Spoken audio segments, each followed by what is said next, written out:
Hi friends. రోజుకు ఒక మంచి మాటలో ఈరోజు అనుభవమే జ్ఞానం 7వ రోజు చెప్పుకుందామండి. మరి నిన్నటి రోజుని ఆస్తికులు నాస్తికులు చెప్పేటువంటి మాటలు, అలాగే సంపాదనకి శ్రమకి సంబంధం లేదనే విషయాలు కూడా చెప్పుకున్నాం. ఈరోజు మరిన్ని విశేషాలు చెప్పుకుందాం.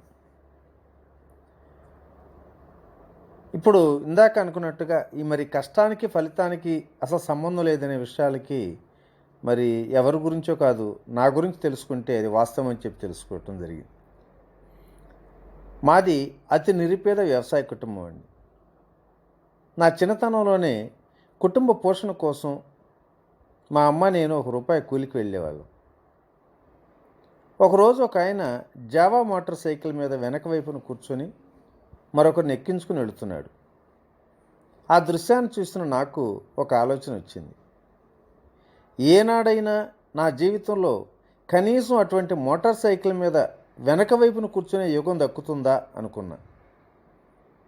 మరి అటువంటి నేను, నా పిల్లలు కానీ నేను కానీ ప్రస్తుతం ఎన్నో మోటార్ సైకిల్ కొనటం, కార్లు కొనటం, విమానాలు తిరగటం లాంటి వైభోగాలతో కనీసం కలలో కూడా ఊహించని అద్భుత జీవితాలను అనుభవిస్తున్నాం. సందర్భం వచ్చింది కాబట్టి ఇక్కడ మీకు విషయం చెప్పాలండి. ఈ మధ్యనే మా పెద్దబ్బాయి అమెరికాలో ఒక మంచి ఇల్లు కట్టుకొని గృహప్రవేశం కూడా చేసుకోవడం జరిగింది. 3 ఎకరాల స్థలంలో ఎంతో అద్భుతంగా సకల సౌకర్యాలతో కట్టించిన ఇంటిని చూస్తుంటే చిన్నప్పుడు కథలలో దేవేంద్రలోకంలో ఇంద్రభవనం కూడా గుర్తుకొస్తుందేమో అనిపిస్తుంది. మరి ఇదంతా అతను కష్టపడి సంపాదించిందా అంటే ఏమాత్రం కానే కాదు. నిజం చెప్పాలంటే ఇదంతా మా ఇంటి వెనక ఉన్న మా విలవేల్పోయినటువంటి మా శ్రేయోభిలాషి సీతారామ ఆశీస్సులే అంటే అతిశక్తి కాదేమో. చిత్రం ఏమిటంటే ఈ శ్రేయోభిలాషి ఈ రోజుకి కూడా మా పేరు చెబితేనే కోపంతో కసితో నిలువెల్లా కంపిస్తూ గంట సేపైనా తిట్టకుండా తన కసినంతా తెచ్చుకునే ఆత్మీయురాలంటే మీరు నమ్మలేరేమో. మరి సందర్భం వచ్చింది కాబట్టి క్లుప్తంగా ఇక్కడ చెప్తాను. ఎంతోమంది జీవితాలలో తన లేమి కన్నా ఎదుటివాడి కలిమి ఎక్కువగా బాధిస్తుందంది అక్షరాల నిజం. ఎంతో మంచి స్థితి గల కుటుంబం మా ఇంటి వెనుక ఉన్న సీతారామ గారిది. మాది అతి నిరుపేద కుటుంబం.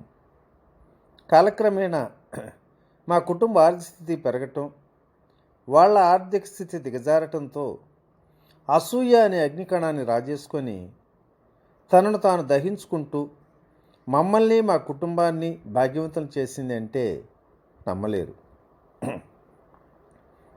10 ఎకరాల పొలం, సినిమా హాల్ ప్రొపరేటర్ అయిన సీతారామ గారి కుటుంబం ఆర్థిక స్థితిగతులు రోజురోజుకి క్షీణించడం మొదలయ్యాయి. రోజు ₹1 కూలికి వెళ్ళే మా కుటుంబ ఆర్థిక పరిస్థితి క్రమక్రమంగా మెరుగుపడటం ప్రారంభమైంది.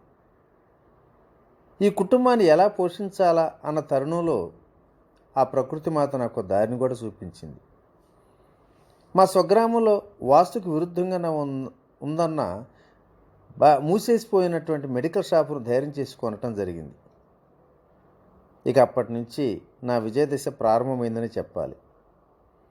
మెడికల్ షాప్ ద్వారా అందరితో పరిచయాలు పెరగటం, LIC ఏజెంట్గా జీవితాన్ని ప్రారంభించడం, అందులో అత్యున్నత స్థానమైన చైర్మన్ క్లబ్ మెంబర్గా ఎదిగి సైకిల్ కూడా కొనలేని స్థితిలో ఉన్న నేను మోటార్ సైకిల్ కొని పాడుబడిన ఇంటిని రిపేర్ చేయించి రంగులు వేయించడం జరిగింది.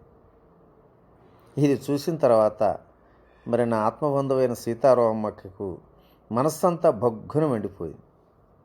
అసూయతో ద్వేషాన్ని పెంచుకొని రంగులు వేసిన మా గోడకు పేడశుద్ధలు కొట్టడం సాగించింది. ఇది చూసి ఏం చేయాలో అర్థం కాల. ఎందుకంటే పాశుపతాస్త్రం లాంటి నాలుకతో ఆడ నోరు విప్పింది అంటే మా ఊర్లో ఏ మగాడు కూడా ఎదురు నిలిచి మాట్లాడలేడు. ఈ అస్త్రంతోనే తన చుట్టుపక్కల వారందరితో విరోధం కూడా పెంచుకుంది. ఇదేంటని అడిగే ధైర్యం చాలక మా ఊరి ప్రెసిడెంట్ గారి చేత అడిగిస్తే ఆయన కూడా నానా రకాలుగా తిట్టిపోసింది. మా ఊరి పెద్దలతో ఆవిడ బంధువులతో కూడా చెప్పించినా సరే అందరిని తిడుతూ చివరికి నా భార్య వాకిట ముందు ఊడుస్తుంటే ఆ పొయ్యిలోని మసి తీసుకొచ్చి నెత్తిన పోసేది. ఇదేంటని అడిగిన నేరానికి నేను గాలిలో విసిరా, కావాలంటే గాలిని అడుగంటూ బండబూతులు తిడుతుంటే వినలేక ఇంటి వెనక వైపు ఉన్న కిటికీ మూసుకుంటే ఆ కిటికీ వద్ద కూడా వచ్చి తిట్టేది. ఇక ఏమి చేయలేని నిస్సహాయ స్థితిలో ఆ ఇల్లును వదిలేసి తట్టాబుట్ట సర్దుకుని విజయవాడ వచ్చామండి. ఇక్కడ ఎల్ఐసి ఏజెంట్గా రాణించి ఆర్థికంగా మరింత స్థితిని కూడా పొందడం జరిగింది. మరి ఇప్పుడు చెప్పండి, నిజంగా ఆవిడ నా ఆత్మబంధువు అవునా కాదా? చూడు తమ్ముడు, నీకు ఎంతో అద్భుతమైన భవిష్యత్తు ఉంది. ఇక్కడ కూలీనాలి చేసుకు బ్రతకాల్సిన పని లేదు. కోటీశ్వరుడు కావాల్సిన యోగం ఉంది. ఈ ఊరు వదిలిపో అంటే నేను పోనని చెప్పి తెలిసి గొడవలు పెట్టుకొని తిట్టి తరిమి మమ్మల్ని విజయవాడ పంపించింది ఆ మహాతల్లి. ఉన్న ఆస్తులన్నీ అమ్ముకొని ఏం చేయాలో దిక్కుదోసిన స్థితిలో మా మిత్రుడు సుబ్బారెడ్డి సలహా మేరకు కుంచనపల్లి గ్రామంలో పొలాలు స్థలాలు కొనటం జరిగింది. అనుకోని విధంగా రాష్ట్రం విడిపోవటం, రాష్ట్ర రాజధానిగా ఇక్కడ ఏర్పడటం, ఆ పొలాల విలువ పెరగటం, మరి ఆ మహాతల్లి కోరిక మేరకు ఉన్నత స్థితికి రావటం ఎంత చిత్రమో చూడండి. ఒకరోజు మా పెద్ద అబ్బాయి, నాన్న నీతో ఒక విషయం మాట్లాడదాం అనుకుంటున్నా అన్నాడు. అలాగే చెప్పు అన్న. మాకు అమెరికా సిటిజన్షిప్ వచ్చింది. మరి మా ఇద్దరు పిల్లలు ఇక్కడ వాతావరణానికి అలవాటు పడి ఇండియా రమ్మన్నా వచ్చేసి పరిస్థితి లేదు. వాళ్ళను వదిలి మేము రాలేం. కనుక ఆ తాడేపల్లిలో ఉన్న పొలం అమ్మి ఆ డబ్బుతో అమెరికాలో మంచి ఇల్లు కట్టుకోవాలని ఉంది. మరి నీ అభిప్రాయం కూడా చెప్పు అన్నాడు. బాగా ఆలోచించా. చాలామంది పిల్లలు అమెరికాలో సంపాదించిన డాలర్స్తో ఇక్కడ ఆస్తులు కొనే తల్లిదండ్రులను చూశాను. కానీ ఇక్కడ ఆస్తులు అమ్ముకొని అమెరికాలో ఆస్తులు కొనేవారు చాలా అరుదు. అందరూ చేసే పని కన్నా అవసరానికి తగినట్లు చేయాలన్నదే నా భావన. తను చెప్పినట్లు ఇక్కడకు రాని స్థితిలో మరి భవిష్యత్తులో విలువ పెరుగుతుందనుకున్నా ఎన్ని ఆస్తులున్నా ప్రయోజనం ఏమిటి? పశువులకు తింటే ఆనందం, మనుషులకు ఉంటే ఆనందం. నాకు ఉంది అనుకుంటూ చూస్తూ ఉండేదానికన్నా అనుభవించిందే గొప్ప అనుకున్నా. నా దృష్టిలో ఆర్జన ఆనందార్జన కోసమే, కూడబెట్టడం కృషి కొరకే. ఈ సత్యానికి అనుగుణంగానే వెంటనే ఏమాత్రం ఊగిసలాడని విధంగా మరి ఇక్కడ పొలం అమ్మి ఆ అమెరికాలో ఇల్లు కట్టడం జరిగింది. ఇప్పుడు చెప్పండి, నిజంగా ఈ సంపద మేము కష్టపడి సంపాదిస్తే వచ్చిందంటారా? కాబట్టి కష్టానికి ఫలితానికి అసలు సంబంధం లేదనటానికి నిదర్శనం ఇంతకన్నా ఏం కావాలి? నిజంగా కష్టపడితే వస్తుందనుకుంటే నా మిత్రులు నాకన్నా 10 రెట్లు ఎక్కువ కష్టపడిన వాళ్ళు అనేక మంది ఉన్నారు. వాళ్ళ జీవితాల్లో ఏ మార్పు లేక ఇంకా దిగజారిన పరిస్థితులు కూడా గమనించాను. కాబట్టి ఈ నాస్తికులు కూడా చెప్పే దాంట్లో సత్యం లేదని కూడా అనిపించింది. పోనీ ఆస్తికులు చెప్పేది నిజమేనేమో ఆలోచించా. వారందరూ చెప్పేది ఒక్కటే, ఈ జన్మలో ఇన్ని కష్టాలకు కారణం గత జన్మలో మీరు చేసిన పాపకర్మలు చెట్టాయే. అందుకు మేము చెప్పినట్లు దాన ధర్మాలు చేస్తూ పుణ్యకర్మలు చేస్తూ మేము చెప్పిన భగవంతుని ప్రార్థించండి, పూజించండి, అన్నీ మీరు ఆశించినట్లుగా జరుగుతాయి అంటున్నారు. అసలు భగవంతుడే లేడనుకునే నాకు గత జన్మల ఫలితమే అంటే మరీ చిరుతుకొచ్చేది. కానీ వీరు చెప్పిందే నిజమేనేమో అనుకుంటే ఈ జన్మలో అన్ని పుణ్యకార్యాలు చేస్తూ ఎంతమంది దేవుళ్ళను పూజిస్తున్నా సరే ఏమాత్రం ఫలితం ఉండటం లేదుగా.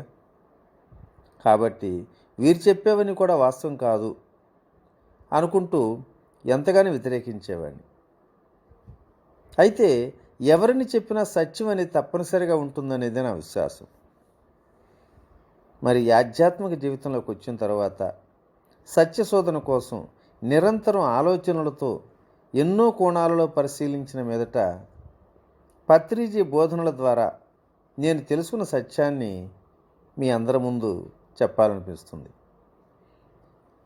మనం సృష్టించిన దేవుళ్ళను కాక మనల్ని సృష్టించిన దైవాన్ని వెతకటమే అసలైన సత్యం. మరి ఇది ఎంతవరకు నిజమో మీకు మీరుగా ప్రశ్నించుకుంటూ ఆలోచించుకోండి. ఓకే మాస్టర్స్, మరి ఈరోజు ఈ మంచి మాట ఇంతటితో ముగించుకుందాం. రేపటి రోజుని సృష్టి గురించి మరి నా అనుభవ సత్యాన్ని కూడా రేపటి రోజు చెప్పుకుందాం. ఇట్లు మీ రామిరెడ్డి మానసరావు. Thank you.